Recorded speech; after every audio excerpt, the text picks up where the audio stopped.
Bienvenidos a todos ustedes a esta clase.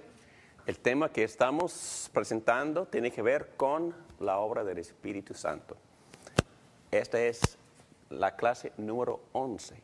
El tema de hoy tiene que ver con ciertos dones espirituales que no hemos tocado todavía. Vamos a hablar de este juego de dones: profecía, conocimiento, lenguas, interpretación de lenguas.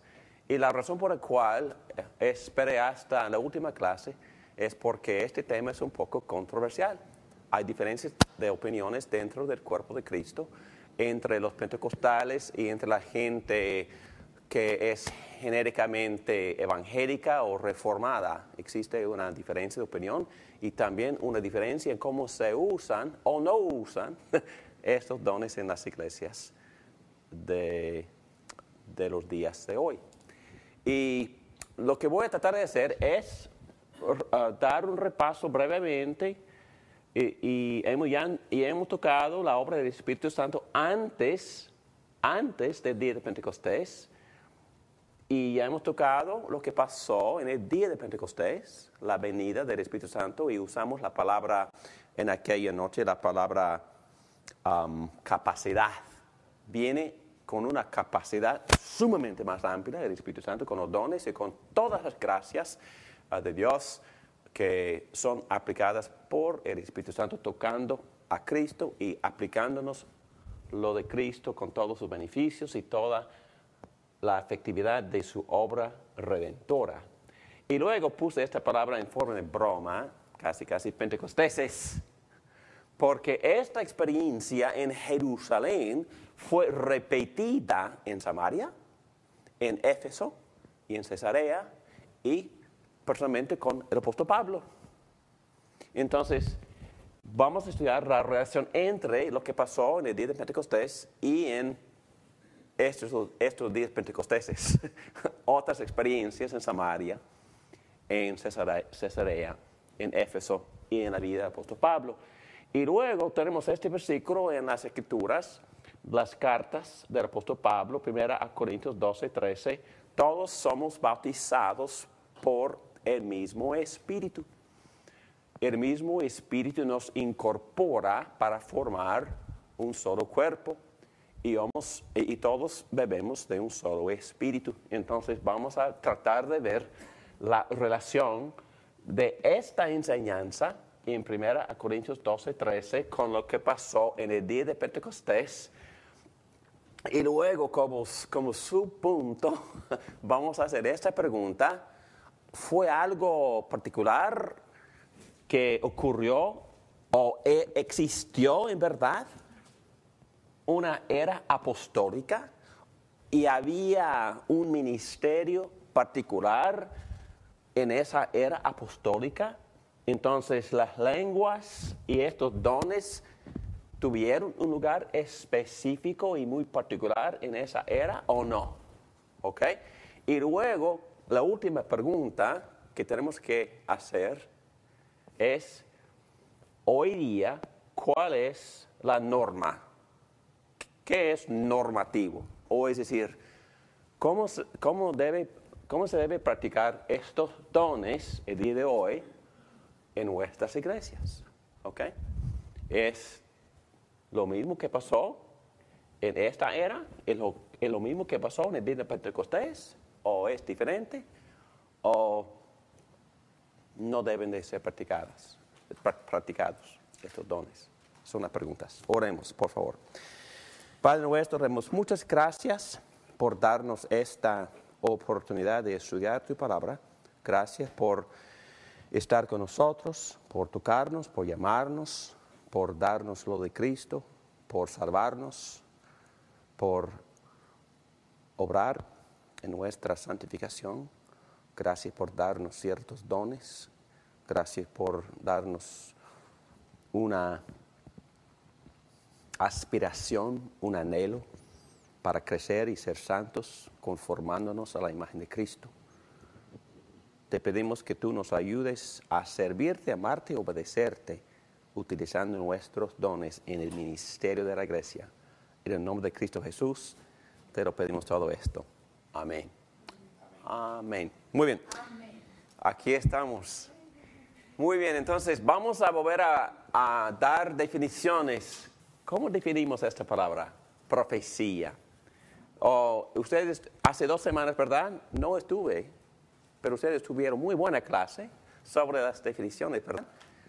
Y profecía, en las notas anteriores, se encuentran en página número 79.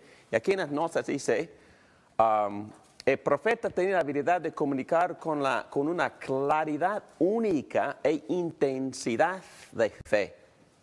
El profeta en el Antiguo Testamento formó parte del consejo de Dios, escuchó la voz de Dios y la aplicó directamente a los asuntos éticos y morales de su sociedad. Y a veces se incluía un elemento futurística, pero no era predominante ese aspecto. En otras palabras, los profetas escribieron el Antiguo Testamento. Y también Pablo enseña esto en Efesios 2:20, que los profetas recibían revelaciones directas de Dios y predicaban o hablaban dando esas revelaciones al pueblo de Dios con aplicaciones éticas o a sus vidas morales o a su vida cotidiana. Y a veces predecían, pero no siempre, pero algún elemento era profecía acerca del futuro. Pero profetizar en sí no quiere decir predecir, quiere decir presentar la palabra recibida de Dios. Bíblicamente, para darle la definición en inglés, profetizar no quiere decir predecir, no quiere decir to foretell, quiere decir foretell, ¿ok? No quiere decir predecir el futuro, pero sino presentar la revelación recibida de Dios, ¿ok?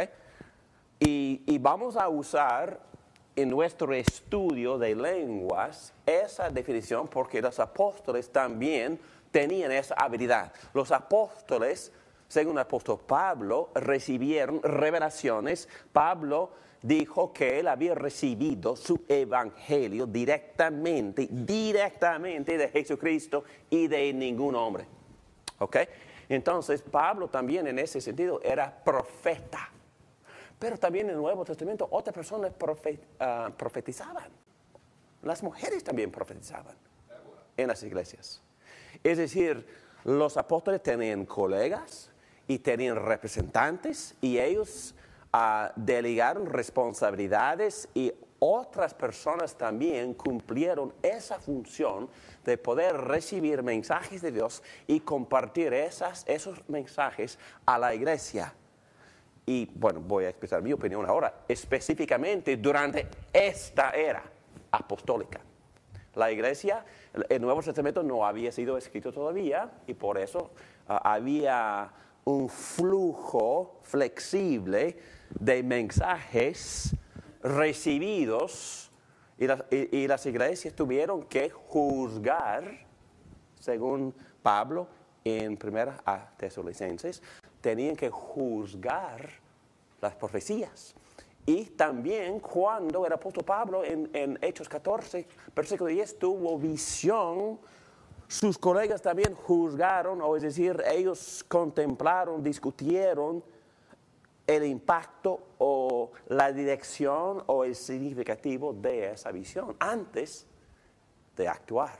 Entonces, no fue una cosa automática. Bueno, yo soñé esto y la iglesia tiene... No, es que los profetas recibieron los mensajes y Pablo dijo que no debe de rechazar ninguna profecía, pero hay que juzgarlas para en verdad verificar que las profecías o que los mensajes recibidos concuerdan con la palabra de Dios y son consistentes, conformes a la revelación que ellos ya habían recibido de Jesucristo. Ok, pero voy a dejar de hablar ahora porque estoy nada más con los asuntos introductivos. Ok, pero yo creo que cuando estamos hablando de profecía, estamos hablando de este juego de dones, el don de conocimiento. Conocimiento es el conocimiento recibido de Dios, el don de lenguas. Y muchos eruditos, y soy de esta opinión, que las lenguas también se usaban principalmente en las iglesias en el Nuevo Testamento como uno de los medios por los cuales la gente recibía palabra de Dios. ¿Ok? Y luego, por supuesto que sí, estaban hablando en la iglesia con un idioma extranjero, también el don de interpretación fue esencial, dijo el apóstol Pablo en 1 Corintios capítulo 14. Y no tenemos tiempo para leer todos estos textos. Ustedes, gracias a sus antepasados, tenemos prensa, tenemos papel, tinta y libros y todo eso. Cada uno tiene Biblia y las Biblias están en sus casas, en sus recámaras. Por favor, hay que leer o por lo menos escuchar, porque hay muchos medios en esos días, ¿verdad? Para poder recibir la palabra de Dios. Entonces, para sus devocionales esta noche hay que leer 1 Corintios capítulo 14. ¿Ok? Muy bien. Todo esto es de carácter introductivo. Muy bien. Preguntas específicas. Ya he mencionado la pregunta acerca de ¿existió o no una era apostólica? ¿Y cuáles fueron las características? Estoy en página 98. Y luego la siguiente pregunta, si hay o hubo una era apostólica, ¿hubo alguna diferencia en la manera en que se ejercían los dones de hablar en lenguas y profecía después de ese periodo? ¿Entienden la pregunta? Entonces, si los apóstoles, ¿cuándo se murió el último apóstol? ¿En qué año más o menos? 100. Sí, 100, quizás. ¿Quién fue? Juan. ¿Y el apóstol Pablo, quién murió más o menos? 62. Oh, no más allá, como 66. No, 67 por ahí. Entonces, entonces casi todo el Nuevo Testamento había sido escrito por el año, bueno, por lo menos por el año 80. Si es que tienen la teoría de que los evangelios fueron escritos tarde. Bueno, yo soy uno que tiene la opinión de que fueron escritos temprano. Entonces, yo creo que casi todo el Nuevo Testamento ya fue completo por el año 75 o antes, con la excepción de Juan, el Evangelio de Juan y el libro de Apocalipsis. Y lo que estoy diciendo es que cuando las personas o las iglesias, ya tenían a la mano las cartas y los evangelios, no fue tan necesario estar recibiendo el evangelio directamente de Jesucristo o directamente de Dios. Es mi opinión, es que no fue tan necesario estar en contacto directo con este don, recibiendo constantemente. Y si es así, vamos a tener que entender a la última hora de la clase cómo en estos días se utilizan estos dones. ¿Ok? Muy bien. ¿Listos? El día de Pentecostés y los discípulos. Antes del día de Pentecostés, los discípulos ya eran creyentes, genuinos y unidos a Cristo por medio del Espíritu Santo. Y no tenemos que profundizarnos mucho en esto. Pasamos 2 horas hablando de este tema, ¿verdad? Y llegamos a la conclusión de que los creyentes en el Antiguo Testamento y obviamente los discípulos de Jesucristo durante su ministerio ya tenían o no contacto con el Espíritu Santo. Sí. Porque nadie, usando la palabra bíblica y también teológica, nadie se regenera sino por el Espíritu Santo. y estudiamos esto en el Antiguo Testamento bajo el tema de la circuncisión. Y tocamos Deuteronomio, capítulo 10, versículo 16. Tocamos de Deuteronomio, capítulo 30, versículo 6. Y también Jeremías 4, versículo 4. Y entendimos por esos pasajes la circuncisión principal es algo interior, y cuando la persona experimenta lo que Moisés describió y Jeremías describió, circuncisión del corazón, eso se hace solo por el Espíritu Santo. Y cuando la persona fue tocada así por el Espíritu Santo, en su corazón empezó a amar a Dios y también empezó a creer y empezó a obedecer desde el corazón a Dios. Y esos textos lo enseñan. Y sabemos también por lo que el apóstol Pablo enseñó en Romanos 2, 28, que la circuncisión del corazón es por el Espíritu Santo. Ok, entonces, nada más estamos diciendo algo muy, muy sencillo, de que las personas, los creyentes, antes del día de Pentecostés, ya tuvieron contacto con el Espíritu Santo. Por eso creían y por eso amaban a Dios. Por eso querían obedecer a Dios. Porque tenían alguna relación con el Espíritu Santo. Pero algo muy especial sucedió en el día de Pentecostés. Entonces, ¿cuál es la diferencia entre antes o pre-Pentecostés y lo que pasó en el día de Pentecostés? Ahora, ¿cuál es la gran diferencia entre la experiencia antes y ahora con el Espíritu Santo? Se manifestó a mucha gente en un solo momento. Ok, exactamente, se manifestó a mucha gente en un solo momento. ¿Qué más? ¿Qué pasó en ese día? Experimentaron la llenura. La llenura del Espíritu Santo. Y también utilizamos la palabra capacidad. ¿Y en qué sentido usamos esa palabra capacidad? Ahora, con el toque del Espíritu Santo, en el día de Pentecostés, vino el Espíritu Santo en toda su función, en toda su ministerio, en toda su gloria, en toda su obra, hasta que es muy apropiado hablar de estos días ahora, los días del Espíritu Santo. ¿Por qué? Porque el Espíritu Santo fue derramado en su plenitud, en una capacidad mucho más amplia, para darnos a nosotros, los creyentes en Cristo, todas las gracias, o es decir, todos los dones, todas las gracias, todos los beneficios, en este caso de Jesucristo. Y Jesucristo había dicho que Él tuvo que ser glorificado antes de que el Padre pudiera dar al Espíritu Santo. Entonces Cristo ascendió, recibió de su Padre el don del Espíritu Santo y también los dones del Espíritu Santo y las gracias, y de inmediato nos las dio a nosotros, a los creyentes.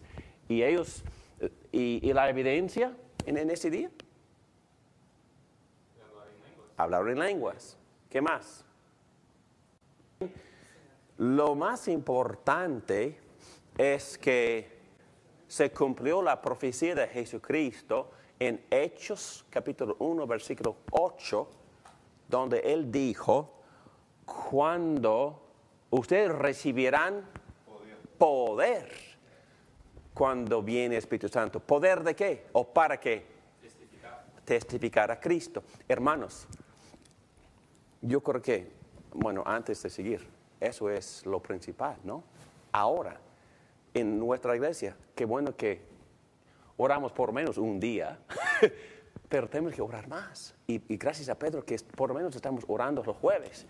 Y debemos de reunirnos para buscar la llenura del Espíritu Santo como iglesia y para buscar poder. ¿Poder para qué? Para testificar. Naturalmente todos nosotros estamos muy tímidos por muchos motivos y no quiero mencionar las razones por las cuales estamos tímidos, pero sí, tenemos esa tendencia, pero es cuando nos llena el Espíritu Santo, empezamos a tener valentía, denuedo, y empezamos a hablar con poder y con valor. Y no necesariamente de manera ofensiva. Podemos hablar con poder y a la vez con gentileza. Podemos hablar con poder y a la vez con mansedumbre. Podemos hablar con poder, denuedo, valentía y a la vez con respeto. ¿Ok? Pero por lo menos hablamos.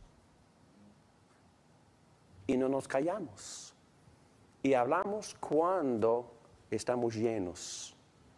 Un elemento presente también es con autoridad. Con autoridad. Con quien sabe, que sabe lo que está haciendo. Y lo interesante es algo pasa. Y no es una cosa de la cual somos conscientes, ¿verdad? Pero es muy curioso que cuando el Espíritu Santo nos está guiando, hablamos con gentileza, con respeto, pero con mucha autoridad a la vez. Y la gente se nota. y nos dicen, wow, eso me tocó, porque hablaste con autoridad, pero a la vez con amor y con mansedumbre. Eso, hermanos, viene del Espíritu Santo. Me gusta mucho lo que Pablo escribió a Timoteo, diciendo que Timoteo, Dios no te ha dado a ti un espíritu de timidez, sino de poder, de amor y dominio propio. Muy bien. Entonces, no es necesario leer estos textos. Este texto de Mateo nada más indica que los discípulos creyeron que Cristo era el Mesías, el Hijo de Dios. ¿Ok? Y en el texto en Juan 15, en página 99, dice que estaban permaneciendo unidos a Cristo antes del día de Pentecostés. Número 2, pero no habían recibido las promesas de Pentecostés, el bautismo del Espíritu Santo. Pues Juan bautizó con agua, pero vosotros seréis bautizados con el Espíritu Santo dentro de pocos días. Número 3, esta experiencia de 2 etapas claramente es necesaria debido al contexto. Okay. Estoy empezando a argumentar, okay, porque hay personas de cierta rama de la iglesia que dicen que lo que pasó en el día de Pentecostés es normativo. Es decir, uno cree en Cristo y quizás en ese momento tiene cierta relación con el Espíritu Santo, pero no es el bautizo, no es la llenura, y lo que se necesita es otro paso, otra etapa. Y enseñan en ciertas ramas de la iglesia que esto es normativo. Quizás crees hoy, en 2 semanas o en 2 meses o en 2 años recibirás el segundo paso. Y el Espíritu Santo te va a venir y vas a experimentar lo que se llama el bautizo del Espíritu Santo. Pero en esta sección de las notas estoy argumentando que eso no es normativo, pero fue necesario en este contexto histórico. No tengo tiempo ni incluí esto en las notas, pero leí un montón de libros, muchos libros más sobre la posición pentecostal y 2 libros sobre la posición de sesionistas, y voy a definir esas palabras al ratito. Pero después de leer y estudiar los textos en el Nuevo Testamento, en el libro de Hechos y en las cartas, conceptos como estos: recibir el don, aceptar el Espíritu, pedirle a Dios el don del Espíritu, experimentar lo que se llama el derramar del Espíritu, ser bautizado con el Espíritu Santo, tener en sí el Espíritu Santo morando. Si uno estudia estos términos en todos sus contextos, hay que llegar a la conclusión que todas estas frases son sinónimas. Es decir, Bautizar con el Espíritu Santo quiere decir aceptar, recibir el don del Espíritu Santo. Creer en Cristo, voy a enseñarles que Pablo asume, después del día de Pentecostés, al creer en Cristo es ser bautizado con el Espíritu Santo. En Pablo dice en 1 Corintios 12, 13, es la última vez que ocurre la frase en sus cartas, pero él dice en capítulo 12, versículo 13, todos fuimos bautizados por un solo espíritu para construir un solo cuerpo. O es decir, no está hablando de una segunda bendición, está hablando de creer en Cristo. Está hablando del momento en que todos los creyentes en Corinto creyeron en Cristo y por creer en Cristo, la misma acción de creer en Cristo, ¿qué más pasó? Fueron incorporados en el cuerpo de Cristo y a la vez a todos se nos dio a beber de un mismo espíritu.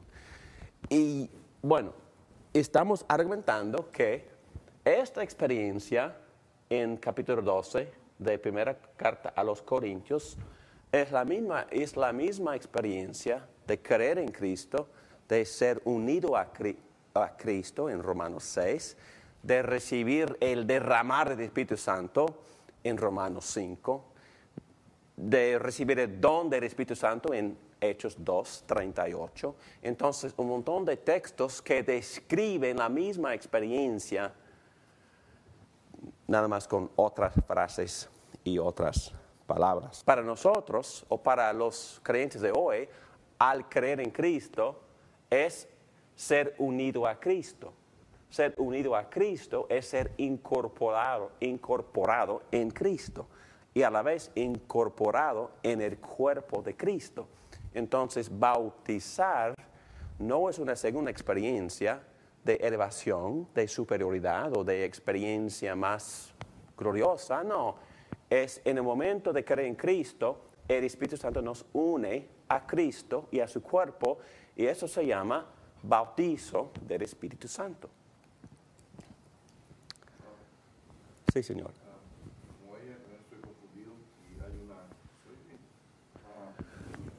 Se ha usado varias veces la palabra, el término no es normativo, sí es normativo, y tiene, bueno, por lo menos veo dos connotaciones. Una norma es como una regla a seguir, Sí. pero la otra también es como un paso necesario, o sea, como que en cada uno va a tener una acción como la de Pentecostés en su vida, o simplemente en qué momento.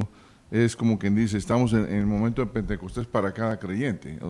Es en lo que tengo confundido. Okay. ¿En qué momento se puede considerar que la persona es en la acción mecánica, física de ir a bautizarse, o en el momento que, creo que es en el momento que uno cree, en ese momento entró el Espíritu Santo? Es como un bautizo de fe. O sea, eso es lo que no puedo definir claro. Ok, está bien. Buena pregunta. Cuando uso la palabra normativo, estoy diciendo cuál es lo que el creyente hoy en día normalmente experimenta.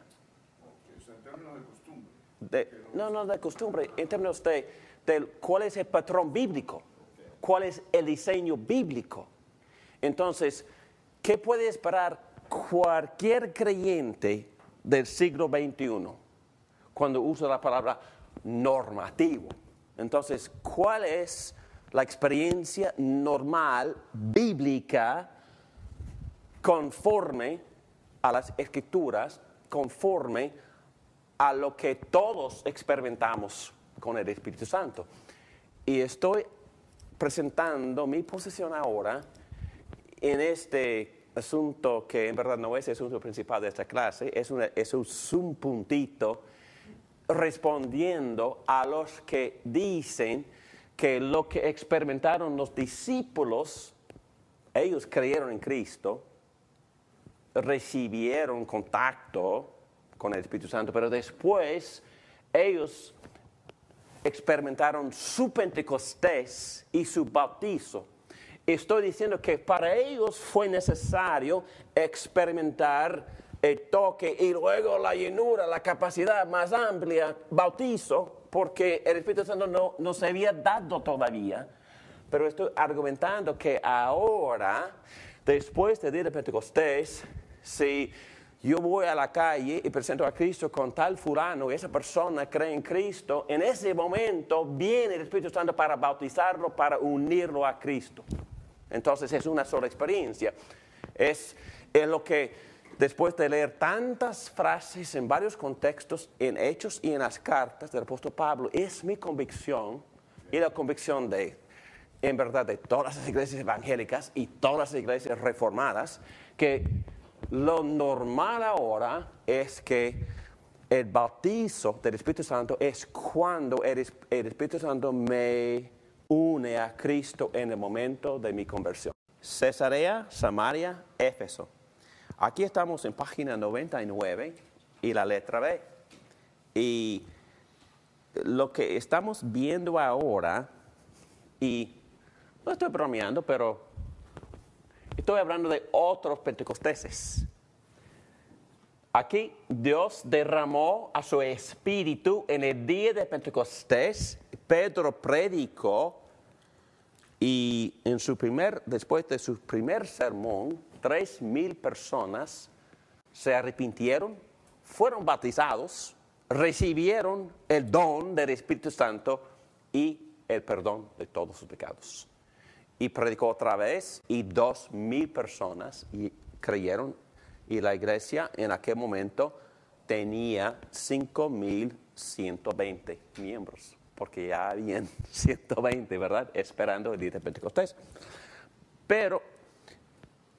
Y estoy haciendo en este momento una técnica de la hermenéutica que usan muchos eruditos, y no es una cosa que originó en mí, pero ellos ven que cuando Cristo profetizó en capítulo 1, versículo 8, que cuando el Espíritu Santo vendría, ellos serán testigos, ¿dónde? En Jerusalén, en Judea, en Samaria y en los confines del mundo.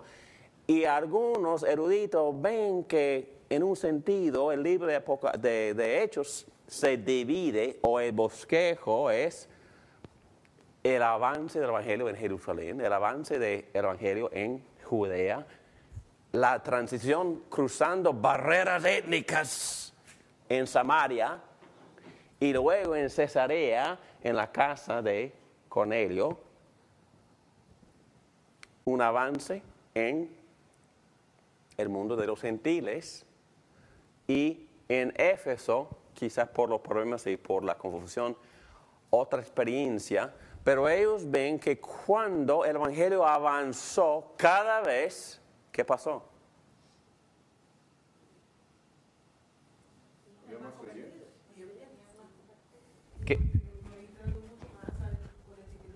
¿Qué pasó?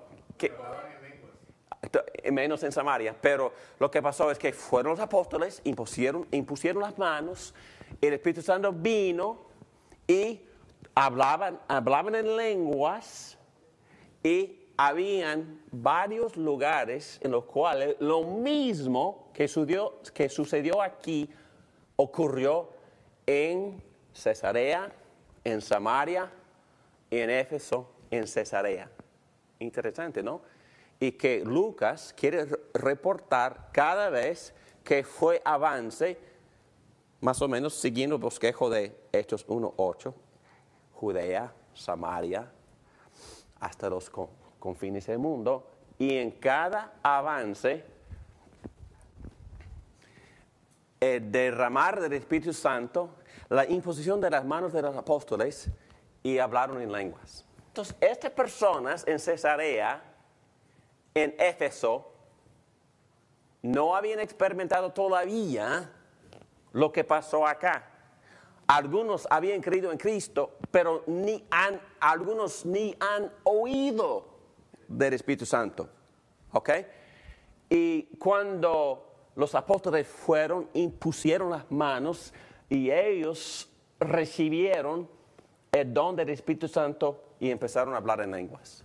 Estoy compartiendo esto, bueno, es mi opinión y es mi interpretación. Estoy categorizando esas experiencias como únicas y particulares.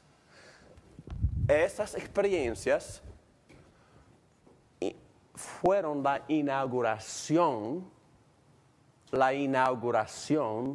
el comienzo de la era del Espíritu Santo en Jerusalén, Judea, Samaria, Cesarea.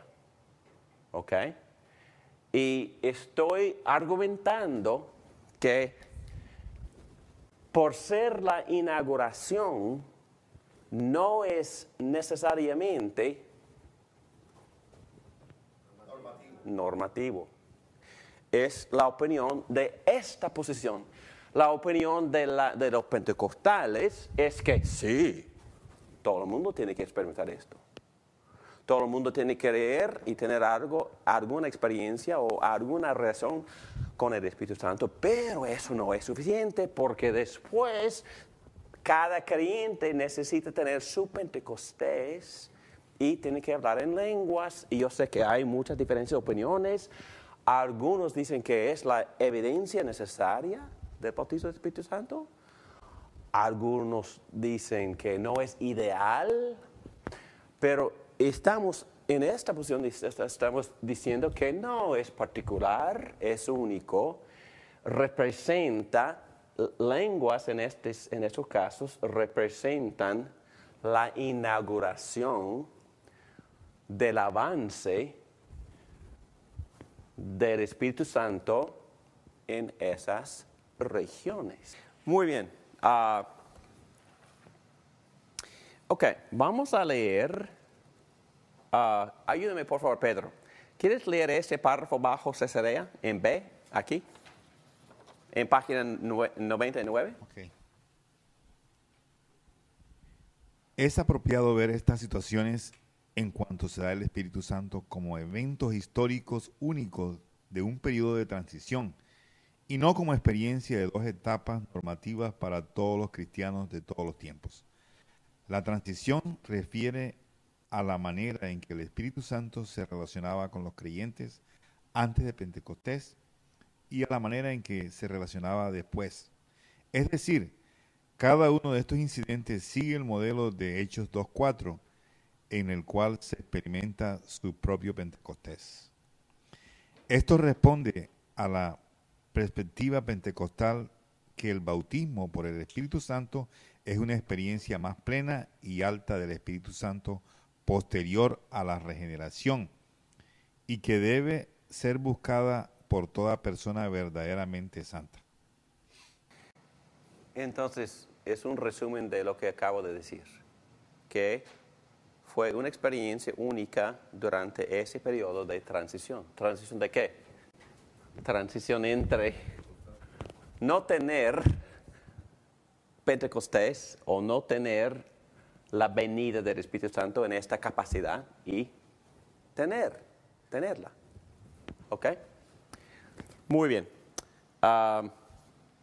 Y hablando de hechos en Samaria, ¿quieres ayudarme, por favor, Verónica, a leer este párrafo?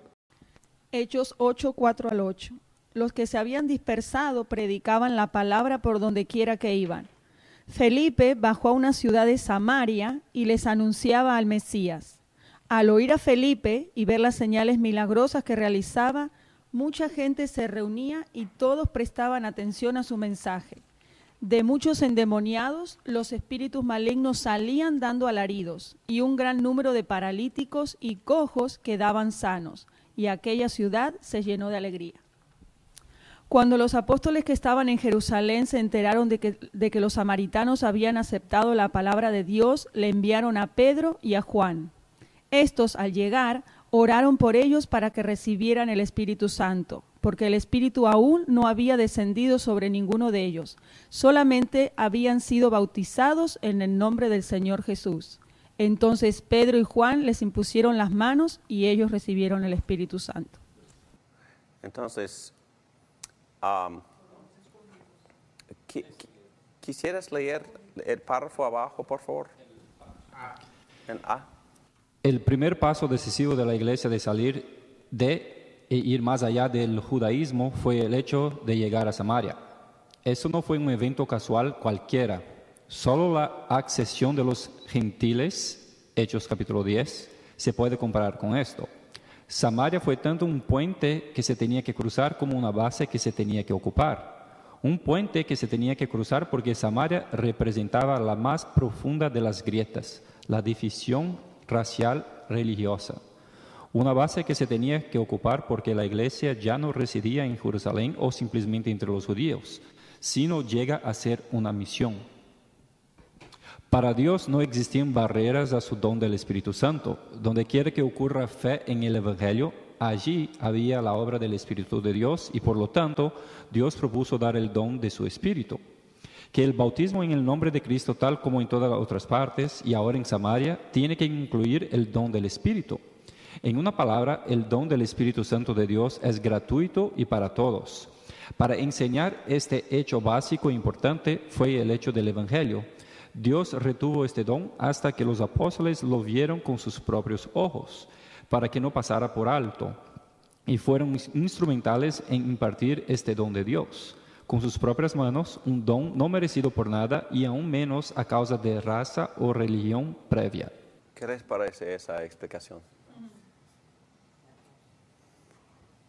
Entonces, fue tan importante el avance en Samaria. ¿Por qué en Samaria? Había división. División entre judíos y samaritanos.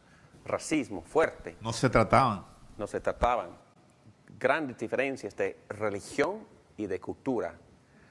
Y un abismo entre los dos grupos. Y por eso Dios quería verificar y anunciar públicamente con sus embajadores, ¿verdad? Emisarios, los apóstoles y sus delegados. Y por eso esperó hasta que todo el mundo pudiera ver con estos representantes que pusieron las manos y ellos recibieron el don del Espíritu Santo. Pero no dice nada de lenguas. Pero lo más importante es que... No, pero sí, solo una pregunta aquí, porque entonces parece que la experiencia de todos los creyentes, la norma, era cuando tú creías en Cristo, tú no recibías el Espíritu Santo de inmediato. Porque analizando este versículo dice... Estos al llegar oraron por ellos para que recibieran el Espíritu Santo, porque el Espíritu aún no había descendido sobre ninguno de ellos, solamente habían sido bautizados en el nombre del Señor Jesús. Estas personas ya eran creyentes, aquí me parece, pero todavía no tenían el Espíritu Santo. Entonces me parece que la norma en la iglesia primitiva era creer en Cristo, pero todavía tú no tenías el Espíritu Santo. Tenían una segunda, todos los creyentes debían tener esa experiencia de Pentecostés. Analizando el texto, es obvio que fueron dos experiencias, obvio. Y la pregunta que estoy haciendo es, ¿por qué? ¿Por qué habían dos experiencias? Porque en las demás cartas no se habla de dos experiencias, en ninguna carta. Y después del libro de Hechos no se habla de dos experiencias, sino de una sola experiencia de creer en Cristo y de inmediato el Espíritu Santo empieza a morar en aquella persona al creer. Y Pablo lo dice en Gálatas así, con claridad lo dice en Gálatas capítulo 3. Solo quiero que me respondan esto. ¿Recibieron el Espíritu Santo por las obras que demanda la ley o por la fe con que aceptaron el mensaje? Entonces, al creer en el mensaje del Evangelio, recibieron el don del Espíritu Santo. Y lo que estamos tratando de, lo que estoy tratando de hacer es contestar lo obvio, la pregunta obvia. ¿Por qué en Samaria, en Éfeso y en Cesarea, por qué habían dos experiencias distintas? Y los pentecostales dicen que esta es la norma, que uno cree en Cristo y después reciben el bautismo del Espíritu Santo. Bueno, por este texto en Gálatas y por este texto en 1 Corintios 12:13 y por no ver ninguna mención de dos experiencias en ninguna carta de los apóstoles, estoy tratando de entender por qué habían dos experiencias en Samaria, en Cesarea. Y la respuesta que estoy dando, que me convence a mí, es que porque son experiencias de transición. Transición entre lo que los discípulos experimentaron con Cristo y lo que después del día de Pentecostés los mismos creyentes experimentaron con la aceptación del Espíritu Santo. Entonces, y este autor está argumentando de que habían dos experiencias en Samaria porque Dios retuvo el don de Pentecostés en Samaria hasta que llegaron los apóstoles. Pero él está argumentando de que eso no indica necesariamente que esta experiencia, lo que pasó aquí con dos experiencias no necesariamente sea normativo. Es lo que él está argumentando, pero hay diferencias de opiniones. En Efesios 1:13 dice, en él también ustedes cuando oyeron el mensaje de la verdad, el evangelio que les trajo la salvación y creyeron, fueron sellados con el Espíritu Santo. La promesa hecha. Yo que estoy argumentando no de este texto, pero estoy argumentando teológicamente.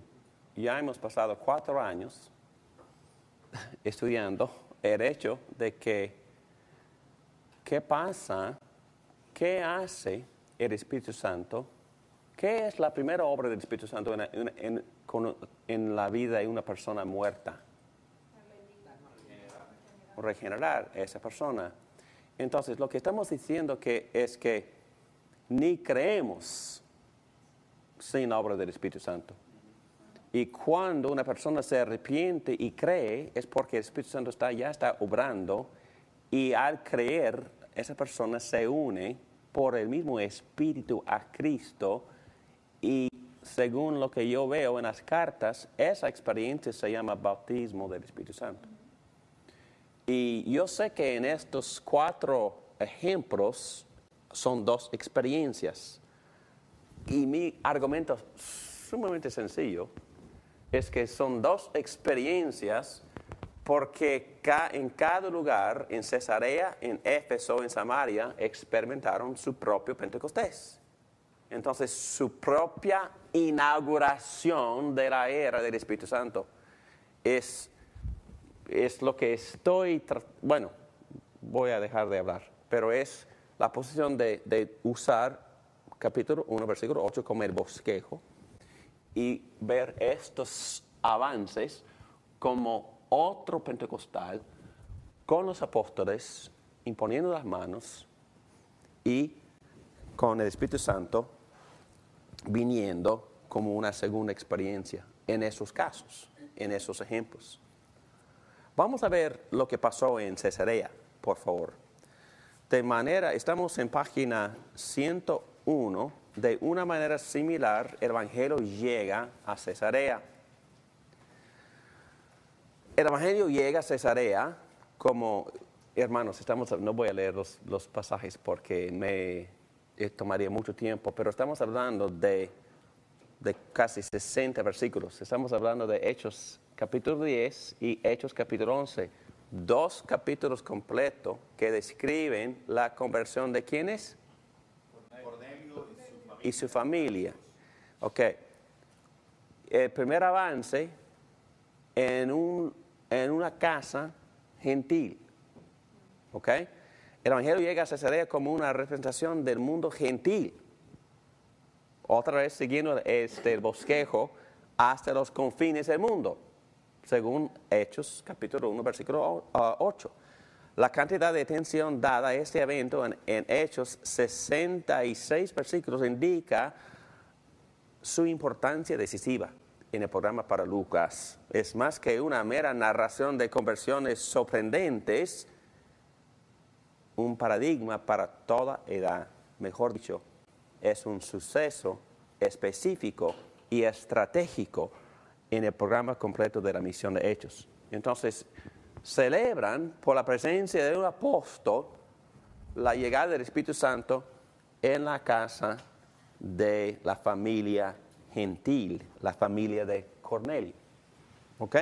En ese relato, la semejanza única de la llegada del Espíritu Santo a su venida en Pentecostés es de interés especial, a través de una intervención divina llamativa por la cual los gentiles se incorporaron a la iglesia de la misma manera que los judíos, lo mismo que nosotros, se dice en capítulo 10, versículo 47. Se proveyó una certeza de que los gentiles no tenían menos respaldo ni una posición más baja en la iglesia que los judíos. Entonces, Dios les dio a los gentiles su propio Pentecostés. Y por eso, dos experiencias. Eso sí tiene mucha relevancia. ¿En qué sentido? Ese punto, porque les están poniendo al mismo nivel que los judíos. No, exactamente. Y los samaritanos también. Y precisamente por eso, según esta posición, la importancia de que ellos tengan su propio Pentecostés es increíblemente importante. ¿Ok? ¿Y qué señal habría sido conclusiva en demostrar a los del partido escéptico de la circuncisión particular que la ocasión de la iniciación de los gentiles no fue menos auspiciosa que la iniciación judía? Las lenguas de Pentecostés. Por lo tanto, esta señal se menciona específicamente. Las lenguas fueron una señal no porque fueron esperadas, requeridas o usuales, sino precisamente porque fueron inesperadas, no requeridas e inusuales, asemejadas solo en Pentecostés, convenciendo hasta a los más duros de corazón que Dios quiso tener tanto a los gentiles como a los judíos entre su pueblo. Además, se debe notar como significativo que tanto aquí como en Pentecostés las lenguas no vinieron como una evidencia buscada del bautismo por el Espíritu Santo, sino como una sorpresa total, asombrados porque hablaron en lenguas. Por lo tanto, la experiencia de Cornelio no se debe usar como un paradigma normativo de una experiencia de dos etapas para todos los cristianos, sino se debe entender dentro de su contexto histórico, porque no habían llegado todavía ese Pentecostés. Entonces creyeron y después recibieron el Espíritu Santo. Sino se debe entender dentro de su contexto histórico como un Pentecostés único por primera vez al avanzarse la edad del Espíritu al mundo de los gentiles. Entonces el argumento es sencillo. Habían dos experiencias porque cada uno de estos lugares está experimentando la transición entre cómo las personas experimentaron el Espíritu Santo antes de Pentecostés y cómo experimentaron la llenura, la capacidad más amplia del Espíritu Santo después de Pentecostés. Cesarea, Samaria, Éfeso, en cada avance, la misma experiencia, las mismas señales y la presencia de los apóstoles en cada ocasión. Y Éfeso es muy parecido, pero voy a seguir para poder terminar este material, ¿ok? Porque nos queda una cuestión sumamente sencilla. La revelancia de hoy de estos dones, ¿ok? Vamos a seguir rapidito para poder terminar antes de las 9, ¿ok? Los dones bajo consideración, hablar en lenguas. Yo sé que hay diferentes opiniones, pero obviamente en Hechos 2, hablar en lenguas era comunicar o predicar en aquel entonces en un idioma que ellos o que los que predicaron no habían estudiado ni aprendido pero ellos hablaron el evangelio en idiomas extranjeros. Y en ese caso, en Hechos, no se requiere ninguna interpretación porque habían venido de otros países y esas personas escucharon el evangelio en su propio idioma. En el libro de 1 Corintios 14 dice, yo quisiera que todos ustedes hablaran en lenguas, pero mucho más que profetizaran. El que profetiza aventaja al que habla en lenguas, a menos que éste también interprete, para que la iglesia reciba edificación. Y otra perspectiva, y son los que dicen que no es un idioma actual o no es idioma que todo el mundo o que algún país o un grupo usa. En 1 Corintios 13 habla de lenguas angelicales y hay un texto en Job también que usa esa frase, pero se me perdió el texto. Y bueno, es una perspectiva o puede ser un modismo, pero algunos dicen que no es un idioma, o no es idioma, es una manera de hablar que en verdad no es un idioma actual. Ok, profecía, vocero de Dios. Y otra vez, ¿qué es un profeta? Alguien que revela directamente la palabra de Dios. Ok, entonces, ¿es donde profecía? Pero en el Nuevo Testamento también, es donde profecía. ¿Para qué se usaba ese don?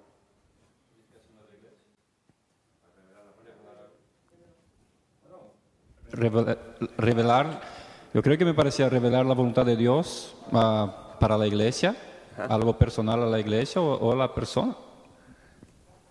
Ok. Entonces, ¿pero de dónde vino el mensaje?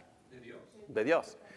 7 personas tenían la habilidad de poder recibir mensajes directos de Dios, y no solo los apóstoles. Y ese es donde estaba activo en las iglesias durante esta era. Bueno, por lo menos durante esta era, ¿ok? Y también en Deuteronomio, bueno, hablando de profecía, Dios que muchas veces de varias maneras habló a nuestros antepasados en otras épocas por medio de los profetas. Por eso levantaré entre sus hermanos un profeta como tú, pondré mis palabras en su boca y él les dirá todo lo que yo le mande. Si alguien no presta oído a las palabras que el profeta proclame en mi nombre, yo mismo le pediré cuentas. Jeremías dice lo mismo, he puesto en tu boca mis palabras. Y es lo que el profeta experimenta, que Dios pone en su boca sus propias palabras. Nuevo Testamento, función similar, revelación interpretando y aplicando la palabra de Dios con algunos elementos futuristas, y hay ejemplos también en el libro de los Hechos de profecías que incluían eventos futuros. Las profecías tuvieron que ser juzgados en el Antiguo Testamento y también en el Nuevo. Dice Pablo, no apaguen el espíritu, no desprecien las profecías, sométanlo todo a prueba, aférrense a lo bueno. Claramente las profecías, lenguas e interpretaciones fueron medios para recibir algún tipo de revelación, no cabe duda. Así se usaban el don. Ok. Muy bien. Que yo tengo entendido que la palabra profeta siempre se me viene a la mente Isaías, todos esos profetas que profetizaron a Cristo, la venida de Jesucristo. Ahora, en el tiempo de ahora, ya ¿a qué se le llama profeta o en los tiempos de ahora? Okay. ¿Tienen ese mismo de antes o ya no? ¿O cuál es el cambio? Si es que hay. El que tiene don de profetizar tiene don de conocimiento. Y algunos que tienen don de profetizar tienen don de lenguas, porque lenguas, según la definición que yo veo, estudiando los varios textos en los cuales se usa la palabra lenguas, lenguas también fue un tipo de recibir mensaje e impartir o compartir ese mensaje. Y el que interpretaba, por supuesto, estaba interpretando la lengua o el mensaje que fue profetizado. Entonces, para mí es un paquete, estos dones. Ok, ahí vamos, Susana. Entonces, argumento para la continuación, ¿ok? Argumentos en favor o a favor de que todo esto sigue así como es. Entonces, la palabra clave es continuación, ¿ok? En el libro de Hechos, todo esto se ve. Sueños, revelaciones, señales, sanidades, lenguas, exorcismos, etc. B, la experiencia, argumentos a favor de continuar con estos dones. Tantos millones de cristianos que afirman haber experimentado algún conocimiento sobrenatural. Una gran cantidad de personas que dicen que hablan en lenguas o que han recibido revelaciones, etcétera, etcétera. Otro argumento. En ninguna parte del Nuevo Testamento dice que estos dones han cesado. Decir que estos dones cesaron con los apóstoles es igual a dividir la edad del Espíritu Santo en dos épocas, la apostólica y la postapostólica. Okay. Esto es lo que dicen, por supuesto, son los argumentos de los pentecostales a favor de la continuación de estos dones. A reconocer que las lenguas y profecías eventualmente cesarán cuando llega lo perfecto. Ok, vamos a buscar ese texto. Primera a Corintios 13. Versículo 9. Bueno, voy a empezar con el 8. El amor jamás se extingue, mientras que donde profecía cesará. El de lenguas será silenciado, y el de conocimiento desaparecerá. Porque conocemos y profetizamos de manera imperfecta. Pero cuando llegue lo perfecto, lo imperfecto desaparecerá. Cuando yo era niño, hablaba como un niño, pensaba como un niño, razonaba como un niño. Cuando llegué a ser adulto, dejé atrás las cosas de niño. Ahora vemos de manera indirecta y velada, como en un espejo. Pero entonces veremos cara a cara. Ahora conozco de manera imperfecta, pero entonces conoceré tal y como soy conocido. Ok. Una posición dice... No, yo iba a decir, pero cuando llegue lo perfecto, el perfecto todavía no ha llegado. La posición esta dice que el perfecto, ¿qué es? La consumación de todo, la segunda venida de Jesucristo. Porque la palabra vamos a ir allá. La palabra en griego es teleón, que quiere decir, teleón quiere decir maduro, perfecto, completo, el fin. Tienen esas definiciones. Ok, al reconocer que las lenguas y profecías eventualmente cesarán cuando llegue lo perfecto, los pentecostales están interpretando lo perfecto como la segunda venida de Cristo. Análisis. 2 puntitos nada más. Y estoy tratando de ser muy bondadoso. ¿Ok? No, porque obviamente no es mi posición, pero está bien. Quizás estoy equivocado también. ¿Saben qué cosa? Es posible. ¿Ok? El problema de la revelación que continúa. Los carismáticos utilizan esta terminología. Es problemática. Bueno, la palabra revelación es problemática a la luz de su propia estimación alta de las escrituras y el canon cerrado. Se acerca peligrosamente a la perspectiva católica romana de la revelación continua. por lo menos no formalizan sus revelaciones, pero existe la tentación de darles demasiada importancia. Iluminación sería una terminología preferible. Y voy a seguir hablando de esto abajo.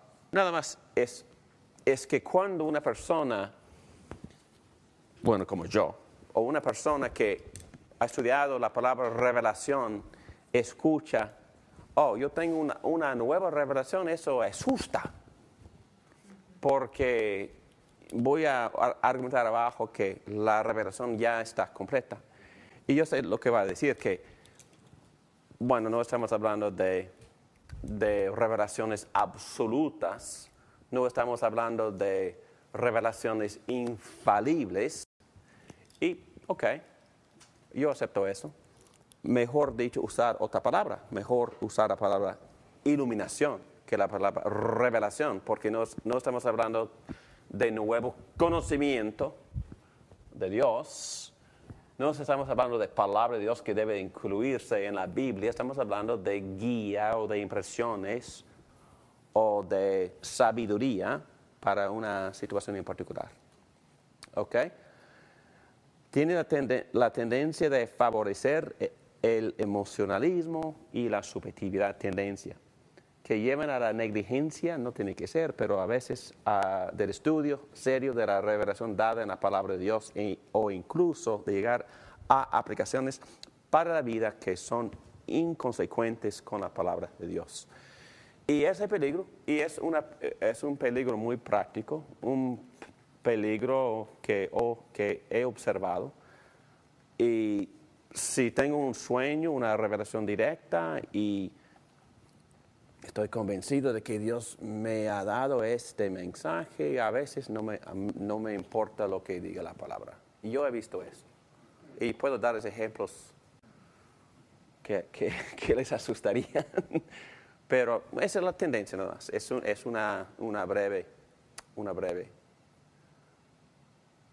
breve análisis. Ahora, en 5 minutos, voy a presentar el argumento a favor de la cesación. Y cesación quiere decir que el argumento en sí, los cesionistas dicen, y no es nueva esta posición, esta posición ha sido la de la iglesia por siglos, y este fenómeno